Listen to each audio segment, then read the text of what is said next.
they're kooky, mysterious and spooky. They're all together ooky, the Addams Family. The house is a museum when people come to see them. They really are a scream, the Addams Family. Neat. Sweet. The teeth. Get a witch's shawl on, a roost that you can crawl on. We're gonna pay a call on the Addams Family. Okay, pause the video for a moment and write down a definition of family in your own words. Once you're done, we'll look at some textbook type definitions of the family. Here's a political definition from the United Nations back in 1948. It says the family is the natural and fundamental group unit of society and is entitled to protection by society and the state. Now, an anthropologist named George Murdoch wrote a definition for family based upon his studies back in 1949, and he wrote, a social group characterized by common residence, economic cooperation, and reproduction. And he added that the family includes adults of both sexes, at least two of whom maintain a socially approved sexual relationship, and one or more children.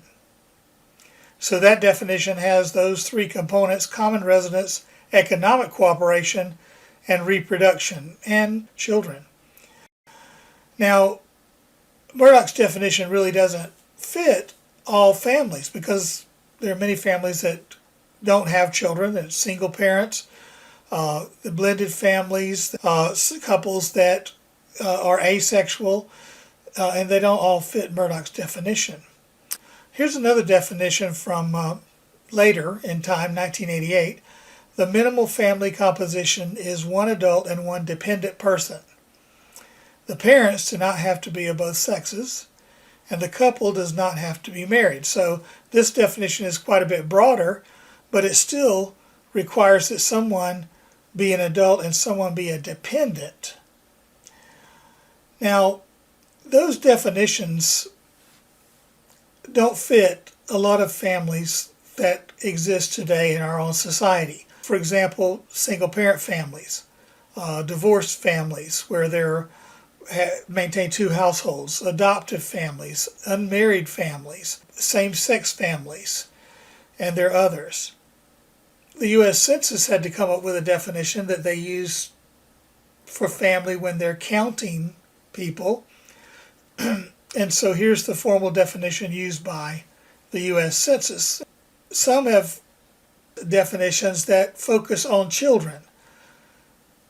Here's one that says, ultimately I define family as the smallest organized, durable network of kin and non-kin who interact daily, providing domestic needs of children and assuring their survival.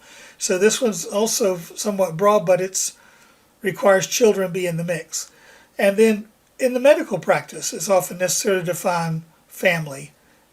We define family as any group of people related either biologically, emotionally, or legally. That is, the group of people that the patient defines as significant for his or her well-being. So those of you that are studying in medicine and nursing, my wife was a nurse, and she used to say, when you treat a patient, you treat the whole family. And that definition certainly would be the one that makes the difference in treatment. Here's a broader definition for U.S. families.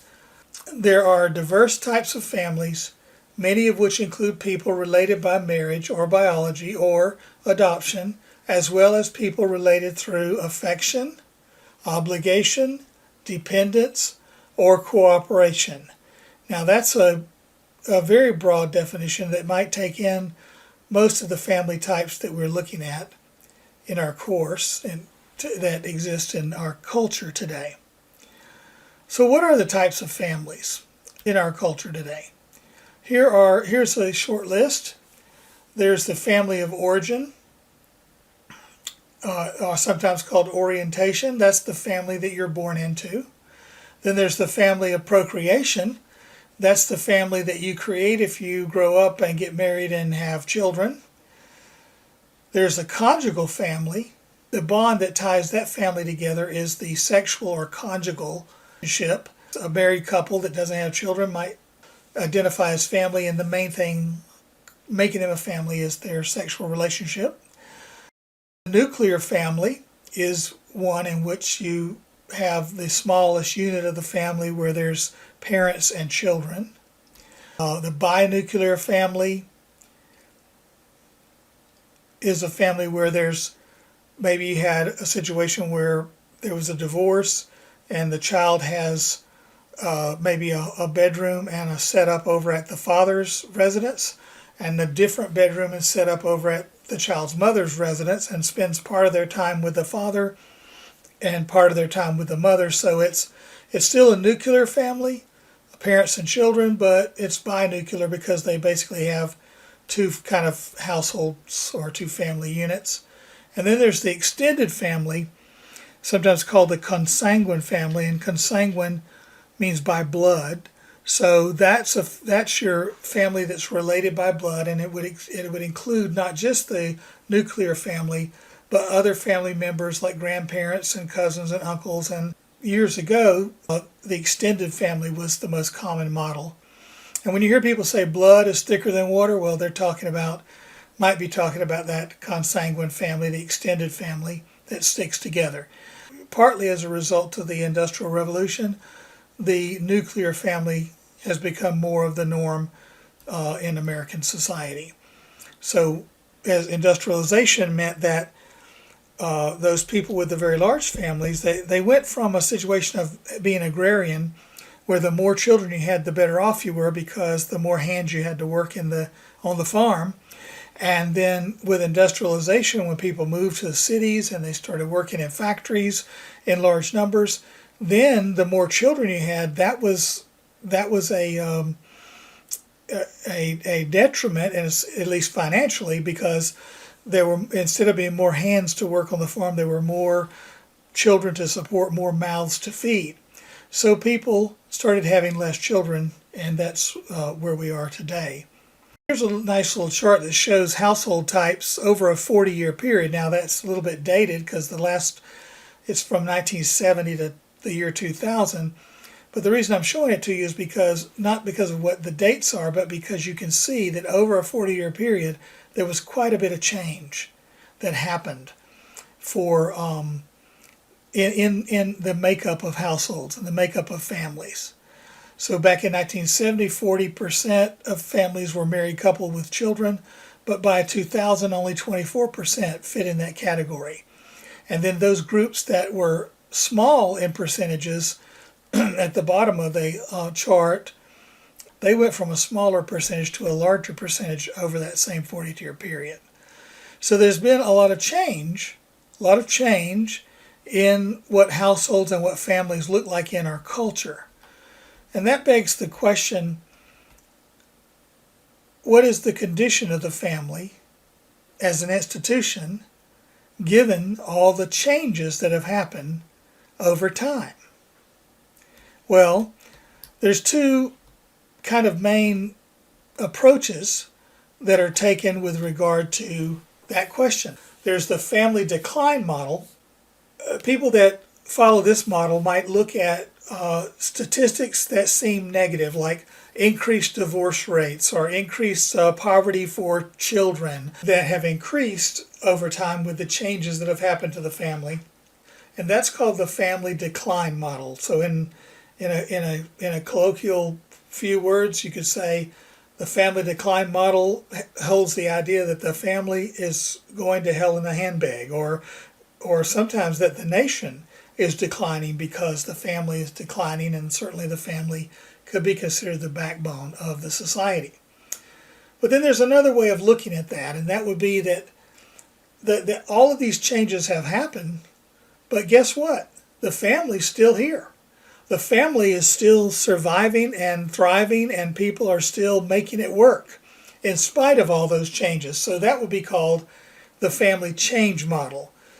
And the family change model suggests that the changes don't necessarily mean the decline of society or of the family, but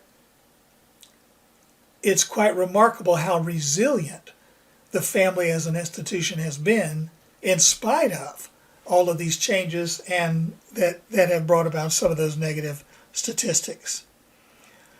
So I pulled this little quote from a blog about The Simpsons because a lot of people have criticized The Simpsons from the time they first came out way back in 1989.